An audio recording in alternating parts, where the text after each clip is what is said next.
Hello, everybody. It's Holger Mueller from Constellation Research here with Martin Fischer. Hey, Martin, how are you today? Pretty fine, thank you. How are you?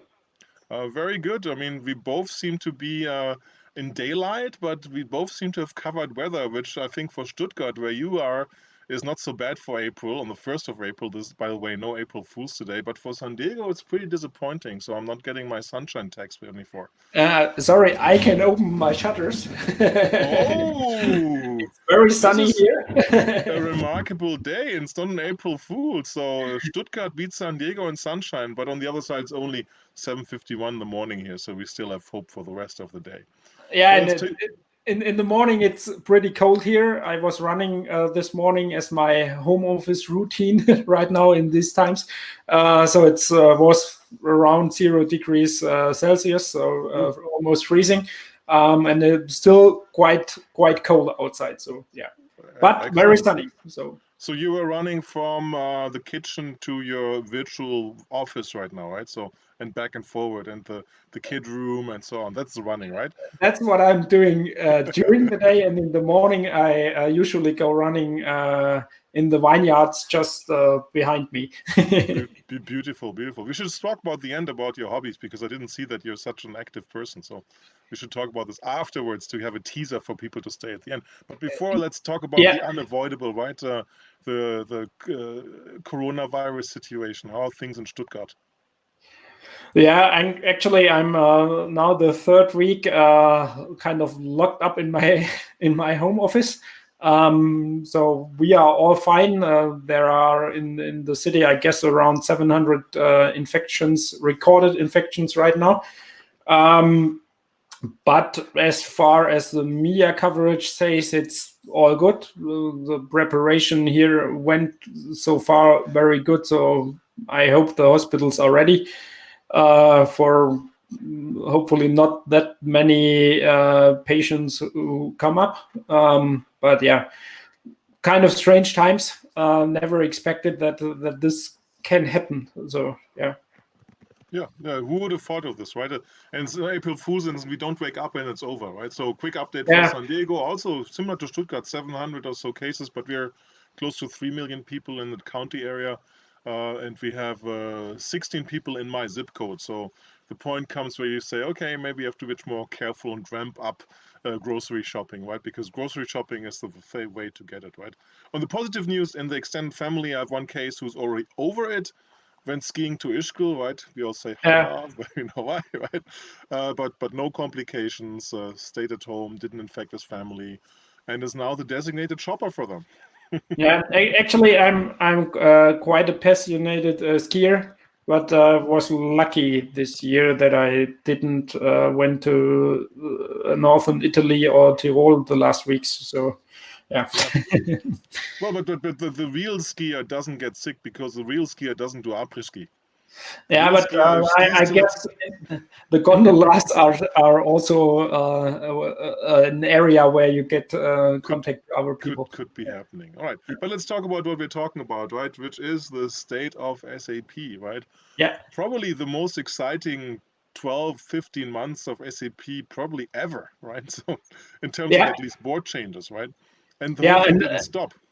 And that's actually why we are talking the third time now. So maybe your listeners don't know that. We were talking 2 times already on the Coffee Corner Radio podcast, which I'm one of the co-hosts. And thank you for having me again. And now we are doing 2 channels of publishing right now. Yeah, we're going multimedia here, right? So thanks for having me on Coffee Corner. I always love to do podcasts, the good old medium, but now we're streaming live on YouTube and on Periscope. So thanks for everybody who's watching there. But okay, state of SAP, latest reorg, right? Which was kind of like the writing on the wall. They already said that Michael Kleinemeier will retire at the end of this year, I believe they said, and he retired already, right? So.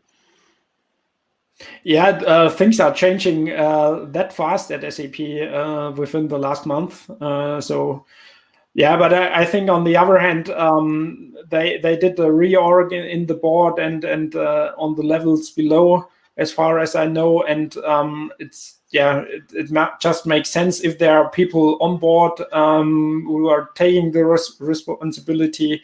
Then it's a good time to retire, because actually before they said he will retire end of this year, it was planned that he is already gone by now, or wasn't that the case, if I remember right? Yeah, I would have to look it up. It was end of last year or end of this year, right? But anyway, right? So it was just a bridging solution, I think, which was happening there, right? So, and I think now they have the youngest DAX board, definitely the youngest DAX CEO, right? So we might have to deal with Christian and Jennifer for the next 20 years. Oh my God. Yeah, and all the others. Yeah, there sure. are, Yeah.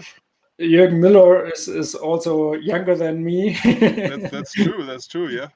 And so there are plenty of young guys now, and also on the levels around there. Gerrit Katzmeier, for example, for the analytics and HANA area, is also quite young. And I think the whole way of how the new board is interacting with media, PR, customers, public, just public, the appearance in public, quite changed in the last month already. So it's only, when did they start? In September, if I remember right, or in August, but so a bit more than a half a year. But for me, the whole language of SAP changed. True, yeah. And I think they've done a good job by acknowledging the issues, right? And it's for the first time that things have not been glossed over, right? I mean, every CEO team has strengths and weaknesses. I always joke Bill McDermott is the one who can sell fridges to the Eskimos, right? So he would always gloss over and not necessarily acknowledge the issues, right? Which has pros and cons in every situation. The difference in style of both Christian and Jennifer is to acknowledge the issues and then, most importantly, do something about them, right? So one of the signs where I think I'm more optimistic in SAP now in April 2020 is that they finally tackled the 2018 Sapphire topic of integration, right? So the integration white paper came out in January. It's not as detailed as you would like to have. It's late, but better late than never. But it gives a timeline to SAP customers how all these different things will fit together, which they've been asking for a long time. Yeah, that's definitely the case. Also, what I hear from my contacts at SAP, there's really they are working on it right now. So in the last years, it was always okay. We know it. We have to integrate and we have to harmonize UIs. But year by year, in my feeling, almost nothing happened very often. And now I really have the impression that they have a clear roadmap internally where they are working on those topics and addressing those issues. And I mean, customers in Germany, Australia, and the UK were very clear last year what they expect. Right. And kudos to Christian, who mostly went to these user groups, right? I'm not sure who went to Australia, right, to acknowledge the issues and then to deliver and come through on the promise of that, right? So, and I think at the heart, it comes back for any ERP vendor to realize that the underlying architectural issues and integration issues are not something you can solve in 1 year and then move off, right? So you once you acknowledge that, you must have a multi-year roadmap, and that's what we're seeing. And kudos to SAP for providing this. And now we have to see that they deliver, like with every roadmap, right? And the good news is that customers in 2020 understand that priorities may change, right? Nobody had coronavirus in their books foreseen, right? So fine, but as long as you keep an open and candid communication about what's coming when, customers appreciate that. Yeah, that's also something which was missing in the past. What I really see in Germany, the honest speaking to the customer, and that they are admitting, okay, we might haven't listened enough to our customers. Okay, we ignored some things customers already told us before. That's a thing which customers really appreciate here. And also the new member of the board, Thomas Sauer, who took over the S4 topic as a whole, or the intelligent enterprise, let's say the whole ERP stuff. does a very good job in how he is speaking. He's saying, okay, I used to be the internal customer as CIO, and I know the issues customers are facing with S4HANA and all our other products. And that's very good right now. Yeah, that's good. The great empathy play, right? Same thing that Christian does, right? Saying, look, he was a CEO trying to work it together. Kind of like, I know where the skeletons are in the closet, right? But that's easy, or that's good talk, right? It's a relatively easy talk as well, putting yourself on the boat with the customer. But it's also, well, it has to be followed up, and things have to happen, right? And you have to manage expectations correctly for that. And that's what's of going course. on. Yeah. I mean, right now it's easy for them. They are new. Okay, many things were quite obvious, Right. which need to be addressed. And yeah, we will see in 1-2 years if they deliver, and that's the important thing for them, in Right. my opinion. Right. Yeah. No question about that. Okay. And then I think on the reorganization itself, I think it's good to centralize things, right? I mean, the problem is I had a blog post last year where I was showing, okay, Thomas Auersig was already installed. I don't even remember at the time. And then I'm not a member of the board, but he was responsible for the S4HANA development already. Right, and then there was Björn Görke, who was on the way out, right, who was having some parts of the technology. Jürgen Müller was the chief innovation officer, and then there was 7 heads of products at the 7 sisters. Qualtrics just got acquired, right, and all of this is now pretty much streamlined with the exception of C4HANA, which is with Bob Stutz, who joined from Salesforce, right, which is still reporting to Jennifer, and the Qualtrics unit, which is reporting to Jennifer. And I think also Concur's case, you can make the case, right? Concur is the only of the 7 sisters who does not have to move to HANA and cloud platform, right? For the reason being a consumer platform. I think that's fair and good. For Qualtrics, the verdict is still out. I think Qualtrics, between you and us and anybody who's listening, Qualtrics just keep building their platform, right? Or watching Qualtrics is still, kind of a secret thing for me. So even after more than a year, if I got it right, or about a year, that they more than a year, to January last year. So okay, so yeah, right. I was thinking about that because of Spring, and at Sapphire I expected some more details. They were missing. At TechEd also kind of nothing, not much detail so far. And if you hear the new members of the board speaking, they do not mention it that often anymore. Yeah, but on the flip side, right, Jennifer Morgan was for the first time on Investor Show on CNBC with Kramer, whatever, very outspoken Investor Show. People love it. Very engaged in high tech, very big fan of Salesforce, right? So Jennifer was on for the first time. And apart from the message that's saying we don't plan any major layoffs, which of course is nice, she was talking about how important Qualtrics is to get the feel for the employees, right? And I think that's an opportunity for SAP, but they have to fill it out much better with pre-ship, pre-canned surveys, which should be there, and they should be aggregating this and say, look, based on what we aggregate in a neutral way, we know employee sentiment in this country is this and this industry is better or not, right? So that there's a lot of potential for the old vision of bringing the X and O data together, right? So, but it's the same thing, right? It has to be delivered. Yeah, that's true, and I think at least for me, it just makes sense in the end if Qualtrics data can somehow integrate with all the analytics product portfolio with SAP. So yeah, but beyond the analytics, right? The interesting thing is to have that real time, to use a hustle term, right? In combination with the transactional applications, right? Knowing what product I should recommend now based on your views and feelings, knowing what to do on the HR side, where the risk is to leave on the employee side, knowing what to do in product development. So it has to be, it can't be the old Qualtrics product of the past or any survey product where you say, we're like 2 weeks into working from home. Let's see how employees are doing. Let's think about a survey, right? So this is this is not how software should be in 2020, right? It should have the suggested questions, should be running already, right? You should be noticing, oh, my employees are no longer checking in because I'm checking where the swabs are, so they must be at home. What's going on? Do I have to pick the sick people sick, the vacation survey, right? When you come back, right, for Christmas, when people don't do this, do I have the theoretical chance of a sickness or pandemic, which I might should be prepared of, or people just been ordered to work from home, and what survey do I send to them? And have started already, right? So, yeah, that's Qualtrics, right? So.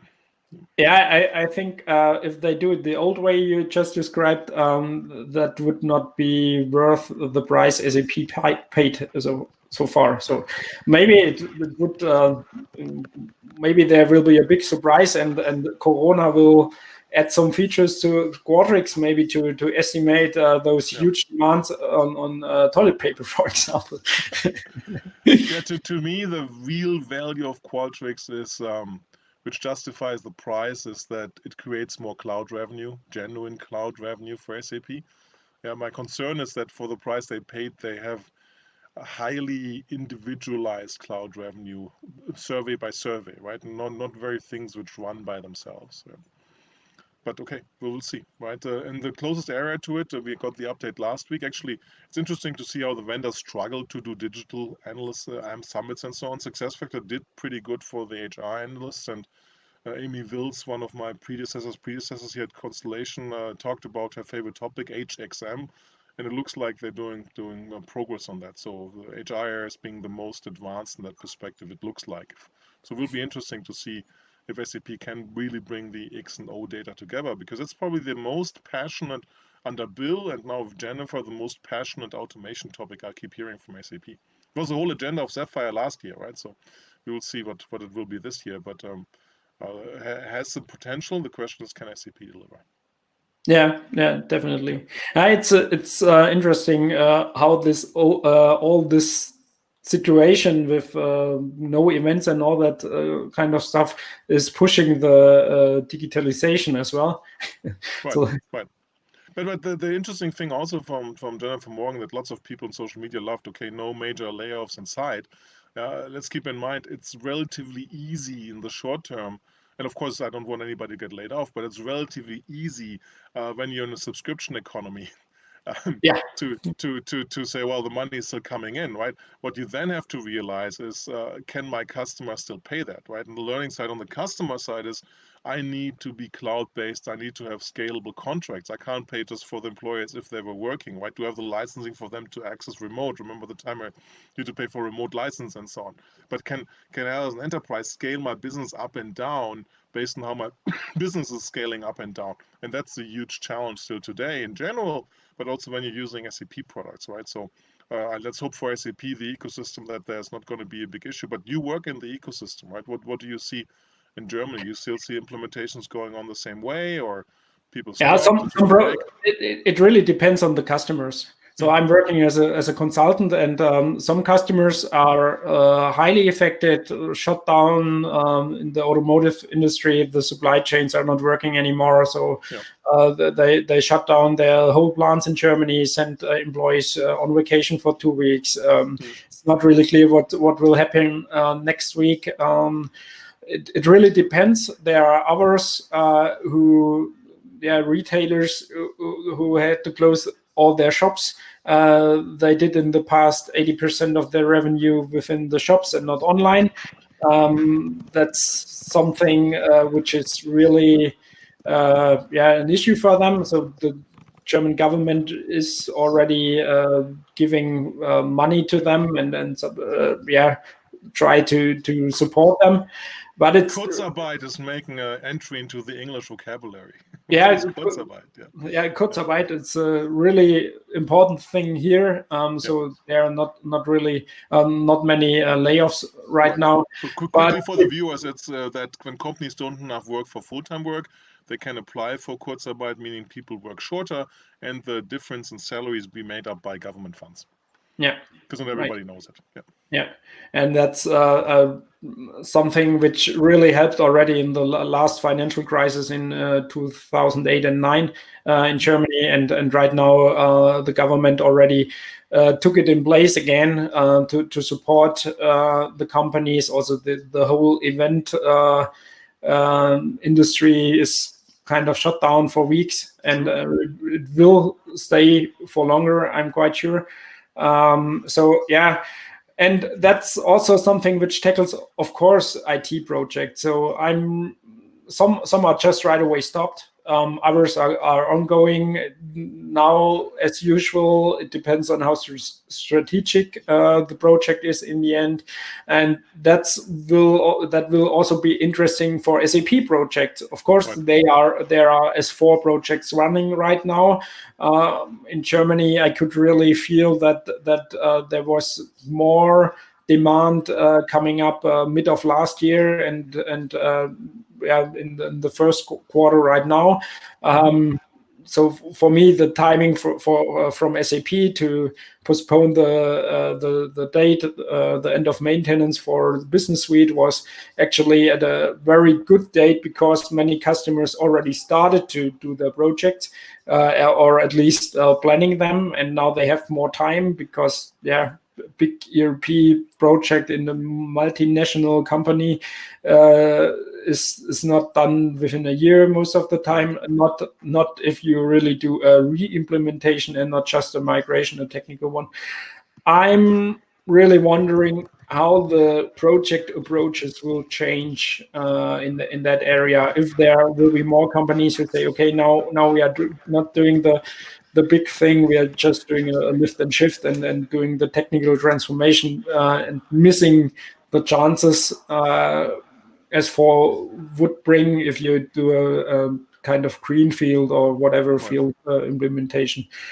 Yeah, no, absolutely. Glad you bring it up, right? The three things where I'm more optimistic on SAP now than, say, like half a year ago is like reorganize the board to be more and better streamlined, which matters in product development especially, but overall it's important that people, as good as the co-CEO model is, have somebody to look for and quicker decisions on that.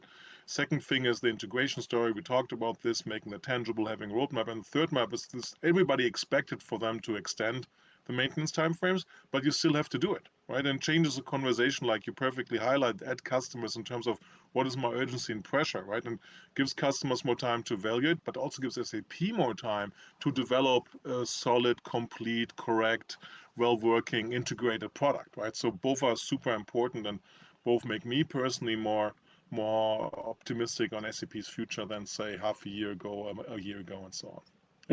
Yeah. Another aspect which came up with Corona right now is, of course, all employees were moved to home offices within days. So there were companies who had issues. There were others who didn't have issues.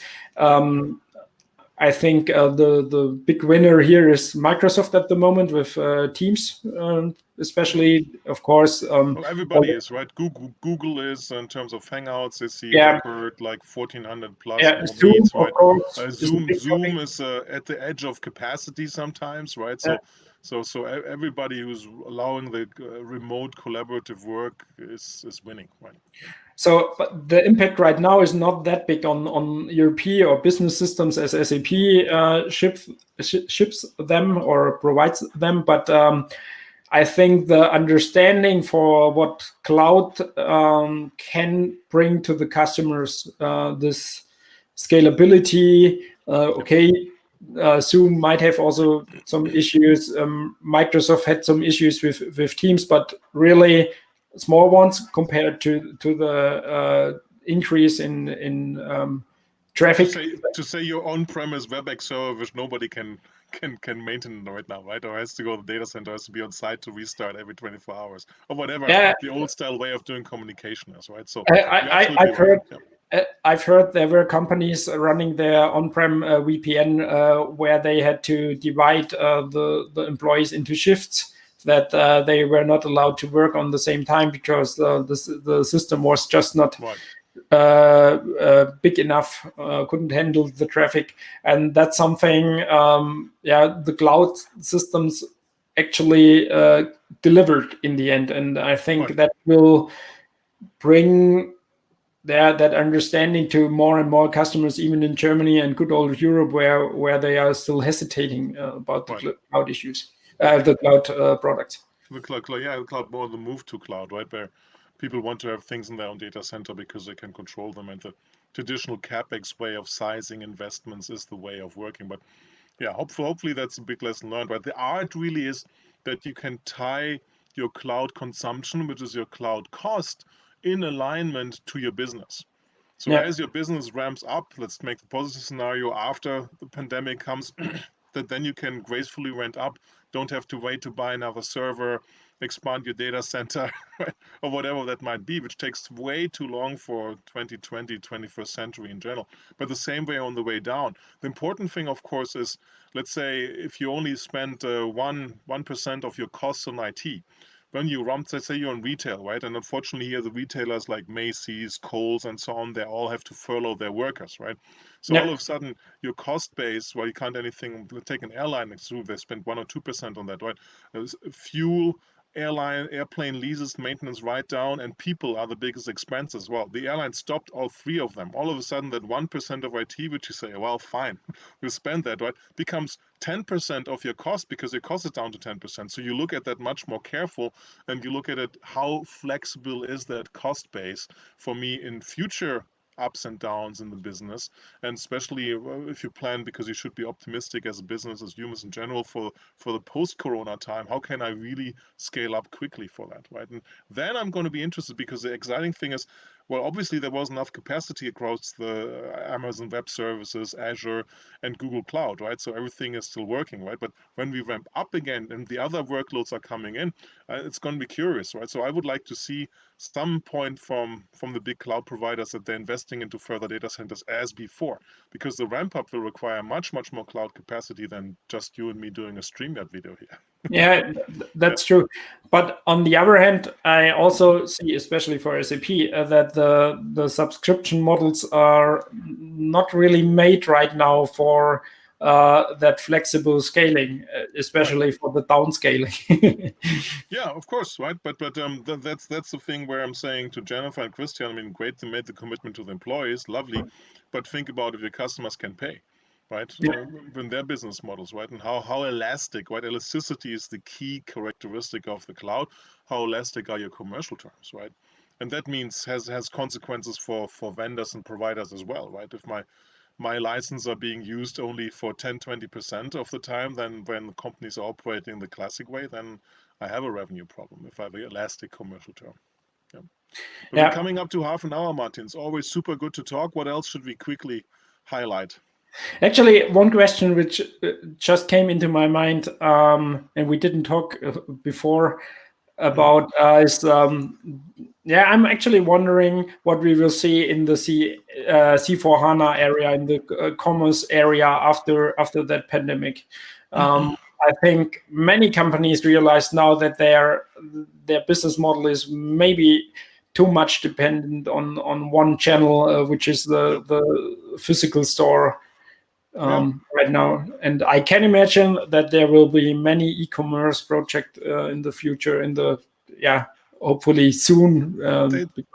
They should be going on now, right? One of the blog posts I have to write is about why I think things are turning for the better for SAP, as I mentioned. The other one is a fun one, kind of like, well, Corona is not fun, but I've been like going to spin studios all over the world, and I can kind of like track what the actions were, right? So we clean everything everywhere. We distance people. We use only every second bike, right? And then, I mean, kudos to some innovators, right? The cycling studio in Utah was the first 2 weeks ago saying, lease the bike. Right, lease the bike for $200 a month, and you have unlimited access to then the interesting thing like our Instagram streaming and so on. Interesting is cycling studio in Bogota in Colombia, right? Which, by the way, has the best bikes worldwide. So if you ever are in Bogota, a Ciclo, I'm not wearing that jacket, right, has ICG bikes from Germany, pretty much the best spin bike you can have indoor, right? So I was totally surprised to find that in Bogota, right? And in the other 5 studios there. So, but they have a thick client app already.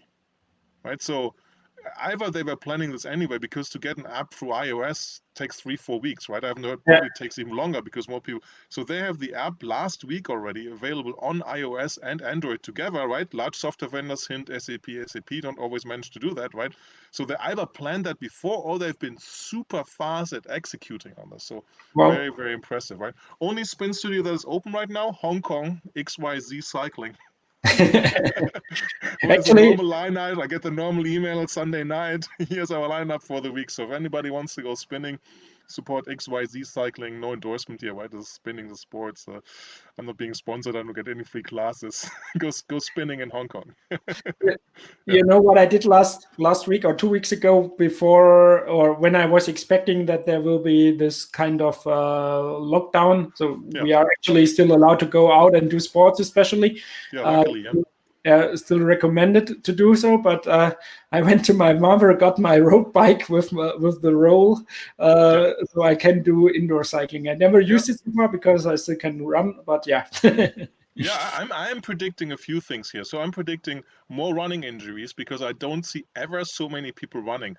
And I started counting it, right? And I was thinking, like, in the first weeks, is it just because there's less traffic, so you watch more about what's happening, right? You should always see a runner on the sidewalk, but now there's no traffic, and you see, whoa, runner, right? Not outside of law. So I predict a number of running injuries coming up soon, and potentially more infection because people have to see chiropractors and so on. And the other thing is, I see a significant increase in biking rates, because what's proven is if you bike, like I have a Peloton, if you bike on a stationary bike where you cannot coast, it's better and harder training, right? So any competition for biking happening in fall this year, let's hope this is all over, is going to be there. The other interesting thing is races, right? Running races are canceled, but one local one here, very popular, the Chocolate 15K, is sending you everything, and you have to virtually time yourself in Strava or another app. So they will have a race schedule, right, where you can submit, and the good thing is you have multiple tries, right? It's not like the one time of the race day. No, you can submit till a certain date your log, right? You can take one out, you can improve, you can get better. So that should do something 2 times too, right, and might motivate people, right? So. I mean, how is it called? Swift, the cycling. Swift should see cycling app for doing indoor cycling. That's anyway quite a hype even before Corona. True. I know many pros or semi-pros who are doing much more stationary cycling right now and then training there. I think they also might recognize an increase in traffic right now. Paris-Nice was the last public bike race, right? They finished that. And I'm still watching it from the DVR to inspire myself on the Peloton, because most of the instructors are not so interesting than watching professional biking for me. But okay, that's the personal side of us. Okay, any race you have registered for, Martin? Anything coming up? Anything you're worried about? Actually, I'm registered for the Albstadt bike marathon, so mountain bike marathon. Did that already a couple of times. This year, again, after a break of, I guess, 6 or 7 years. So I thought my son is now 1 year old, and I needed some motivation and some goal. But I expect that it will be cancelled. It would be in beginning of July. In Albstadt would also be we will see. But in June, there was supposed to be the World Championship in mountain biking, cross country. That's already postponed. The date is not clear yet so far, but yeah. So quickly, how long, how many meters of climbing? 90 kilometers and 1,800 or something like that, if I remember right. Less 4, more 5 hours? Yeah, and back in the days when I was in good shape, I did it in 340 or something like that. Very good. Yeah. I'm definitely not in the shape right now. Well, who knows how long this lasts? Get on your roll and beat the 4 hours or the 4:30 or whatever. Yeah, exactly. Actually, usually I at least ride my bike to go to the office, which I'm not doing right now. Because so you have to make up for that, right? Yeah. But so at least I did during the winter my 20K a day. Quite cold. Perfect. Well, No, so we got the personal side in with extra time, over 30 minutes here. Yeah. This was long enough. Hopefully people enjoy what we talked about and chatted about. This is my honor to host Martin Fischer on video. He's hosting me on Coffee Corner of BridgingIT, SAP Mentor, and now new Swift user. What's your Swift name?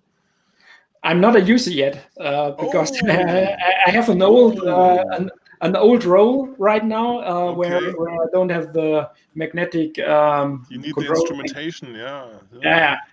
And Okay. I'm quite sure you will not get them right now. Yeah, probably Didn't sold out. check it, Yeah. but or at least more expensive than 3 weeks ago. If you want to follow me on Peloton, today is the 1st of April, so the race for the medals is on. My intention is always to do 150 miles on the first days, right? So if you don't see me with a bronze medal tonight for the first 50 miles, kick me somewhere. My Peloton name is Holger M. No U there, right? So thanks everybody for watching. Stay healthy out there. Let's hope that we get over this sooner than later. And appreciate your time, and be social with us. This is streamed on Periscope and YouTube, and we'll get a couple of reminders. Thanks, Martin. And Stay we healthy. will also publish it as a podcast if I manage to get it published. SAP Coffee Corner, if you can rip off the audio from the MP4, which I'm sure there should be tools, right? Okay, perfect, Martin. Stay healthy. Thank you. Yeah, you too. Thank you very much. Have a good day ahead.